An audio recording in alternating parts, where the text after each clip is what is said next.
dark in this truck. Man, hold on. No light. Gotta get some light. Ah! There she go. Pulling up at the house. Hey, Tosh, I see you. What's up, girl? Hey, Shishi. So, oh, check that out. I'm glad you could see me. Listening to Lil Rihanna. I wanted to talk to y'all about something real quick. I'm on my way home from the office. I told y'all earlier, I had a conversation. I put the office together, blah, blah, blah. You see, no makeup, I'm tired, then went to the gym. So my son asked me today, on the way, he just got out the truck, went in the house. He said, Mama, how old was my cousin that just died? I said, he was 16. He like, man, so he was only 3 years older than me. I said, yeah. He said, Mama, what you would do if something happened to me? By far the hardest thing I've ever had to discuss with my son. Because, you know, we're Christians and we want to tell him that the Lord don't make no mistakes. That he is the beginning. He is the Alpha. He is the Omega.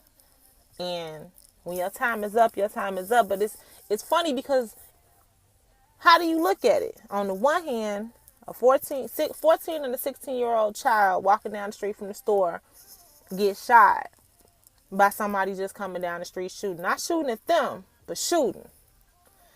And you've now killed my little cousin, a young boy, 16. And for nothing. You was just shooting. Was that part of God's plan? Was that part of the devil's plan? You know, when it's hard, as my 13-year-old son, he looks to me, I'm his encyclopedia, I'm his Google, I'm his empirical evidence, I'm his reference source.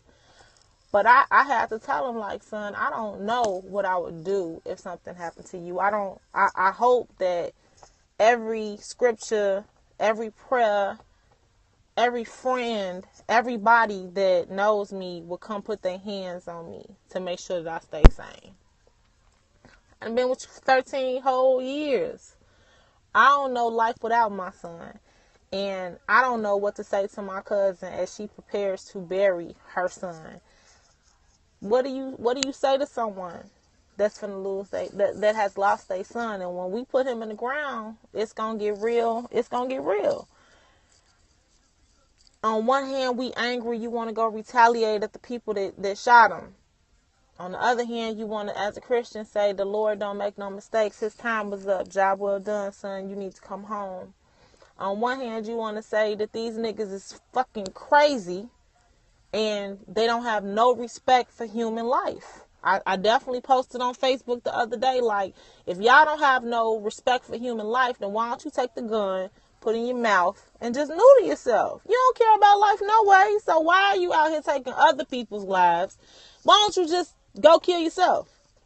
But of course, that's not how we talk to think as Christians. So I'm going to ask y'all, and y'all can let me know. Give me some hearts. You can comment. You can send me email. It don't even matter.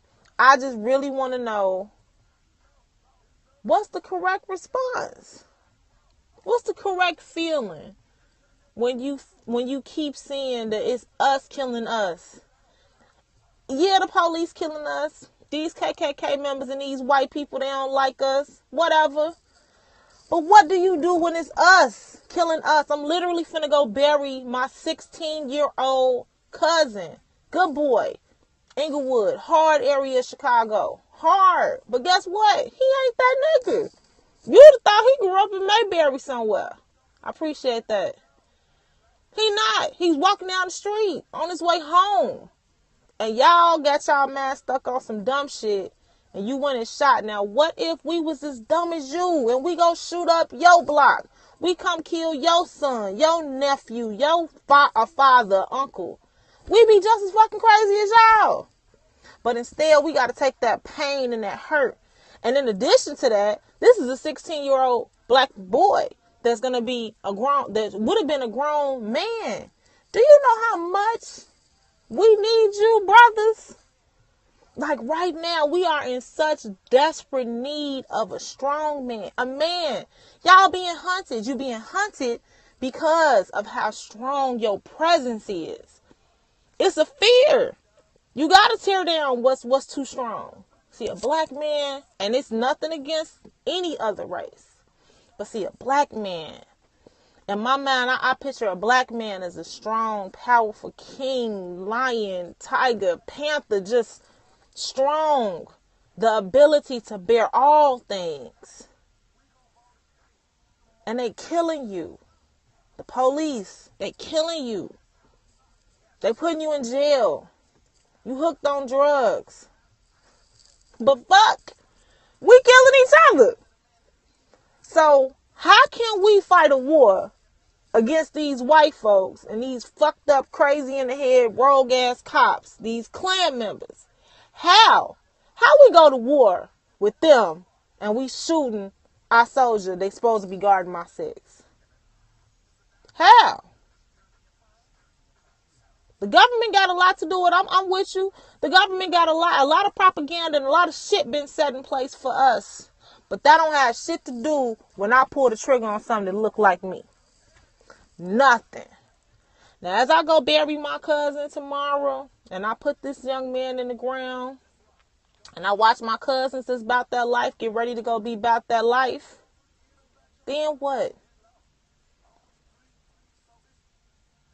Then what? What happened? My 16-year-old cousin got gunned down in Inglewood in Chicago for fucking walking down the street. Not about that life. He ain't the folks. He ain't the most. He ain't nothing but a young boy trying to go pre-med. That's it. Had aspirations of being a doctor. His whole goal was to find him. He want to go pre-med. That's all he been telling me for the past 3 years. I'm going pre-med because I'm going to be a doctor. I want to dance. Did he have on the wrong colors? This ain't Compton. This ain't 1994. Shit. You should be able to wear whatever. The gangs in Chicago so intertwined. It ain't even like it was back in the 90s for the brother who said that to me. It's not even like it was back in the 90s. It's not. All this shit intertwined. They probably gang banging on purple and lime green now. So, I mean, what you do then? Shit, you want me to come outside with some polka dots on and some fucking zebra stripes to be safe? I gotta wear the fatigues to be safe? I can agree with that. But, a 16-year-old child don't have no recourse to leave where their parents are at. And I agree, don't shit good happen in Inglewood. But, again, in Inglewood, it ain't the cops. It ain't the Klan. It's us. I agree with you. Somebody said, and you got to get up out of Inglewood. Absolutely. Absolutely. I definitely live way the fuck out in the suburbs. And crime happens everywhere. But I tell my son all the time, like, you are not from Chicago, baby. You from 300 Million Street. And if I could take him back out south, and by that I mean South Illinois, I would. Because I feel like he in danger. I got to watch these cops. I got to watch these schools that's teaching him a bunch of bullshit, trying to get rid of Black history. I got to watch neighbors.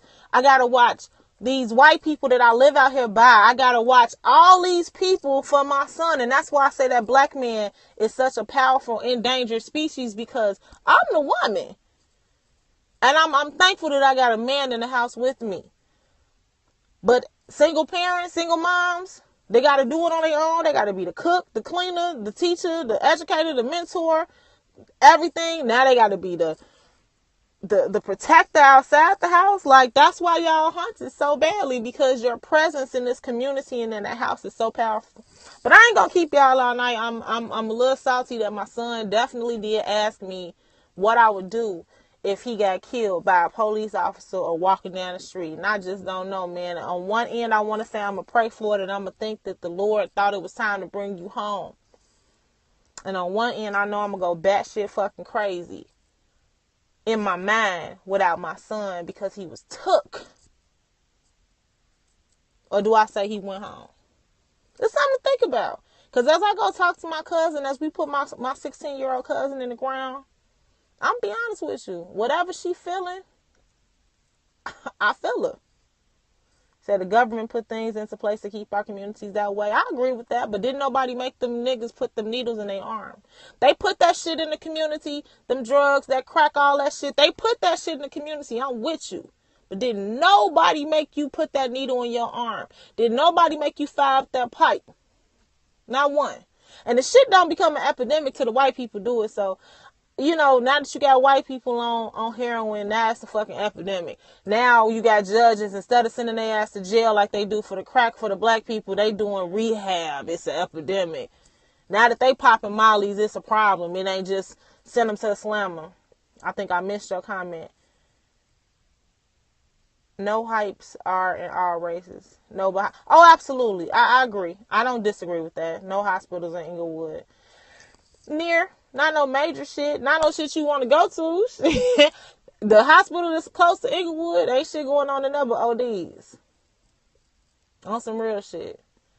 And my baby fought, man. He fought them bullets. He was pronounced dead in the hospital.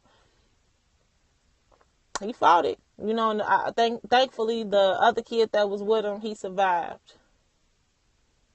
But it's fucked up. Heroin been an epidemic since the 40s. Nah, heroin been around since the 40s. That shit ain't been an epidemic till them white folks up north started fucking losing their mind. Thank the music, thank the media, thank the culture. I could dig that. I don't disagree with that. But again, I ain't worried about the media shooting my son on 71st. I'm worried about these niggas. And I promise you, I'm not that conspiracy theorist. I'm not, but the shit is real. Yes, it has. They was losing their minds now in the 90s. You right? I don't disagree with you. I don't. I'm just a little in my feelings and shit tonight that I got to go bury this young man, for a promising young man that was trying to get up out the hood. Fuck it. His parents can't get him out the hood. He was getting out the hood. And I'm getting them books, straight A student. In Inglewood. Who you know from Inglewood want to go pre-med? Every influence but the fact that he was still stuck in the hood. And I just feel like at some point we got to hold each other accountable. And I posted this the other day. When we gonna hold black people accountable for killing black people? We marched for them white boys. Like, I don't understand how Officer Wilson's still alive. Like, on some real shit. Zimmerman, I don't understand how they still alive, but whatever. But when we gonna hold each other accountable? BLM, LOL. They marching for the wrong thing. Right. They shut down the expressway to keep fucking Chicago State University open. No disrespect, but again, it's kids at war with each other all day. They is addicted to some dumb shit. They are at fucking war. They feel like they at war. I agree. At some point, the community got to look inward, in my opinion, only. The community has to look inward and hold each other accountable. It has to become taboo to kill one of your own, to beef with one of your own, to sell drugs to one of your own. On some real shit. Like, them white people got to leave about their community to go get what they need. We got to go next door. They are a lot of followers. I agree. Martin Luther King is rolling in his grave. Man, he done rolled, did the stanky leg, turned over, did the booty up, and went the fuck back to sleep on us. All that marching they did, the shit that's going on nowadays, I ain't gonna say it was for nothing. But it ain't right. It ain't right. And these kids, they don't care. They either high as hell, drunk as hell, dumb out their mind, they uneducated, and they fucking angry at the same time. For nothing. These niggas, they gangbanging with no lit. FBI kills out. They do. They do. And I feel like the revolution gotta be in silence. You know, I don't know that a big ass uproar would be okay. I think that this new age, if we have one, it gotta be in silence. Our men they gotta stand up in silence, and it gotta be a quick overthrow of all of the bullshit. Step 1, parenting. Step 2, education. Step 3, discipline. I like it. It's kind of how I run my house. Man, my thought process on us is just, and we look for excuses. We make excuses for the most shit. Hold them accountable. Like the fact that my cousin just got gunned down, and I know them niggas in the hood know who did it. I'm pretty sure my family know who did it by now. Hold their ass accountable. I ain't saying go back and go shoot them up. March their ass into the police station, put their ass in jail. Shit, we know jail no rehab no way, nothing but a free labor for whatever corporation getting money off of the privatization. You need to make videos and post them online so your people can see this. Man, my people know this. I'm another family member with another cousin with a son that just fucked me up. Cause my son trying to figure out if he gonna make it to 16 and we live way in the fucking suburbs. That's crazy. But y'all have a good night. I appreciate y'all for interacting with me. I'm glad I got some people on here that feel like I feel that this shit is fucking retarded. It's retarded. It's stupid as hell. It don't make no sense. Read a book. I always say I wonder if the Black Panther Party came back would I join. And like whoever posted on my Periscope on some real shit, if it did, they ain't gonna do nothing but kill us. Arm yourselves with knowledge and bullets. And I'm gonna pray for y'all. Y'all pray for me. Good night.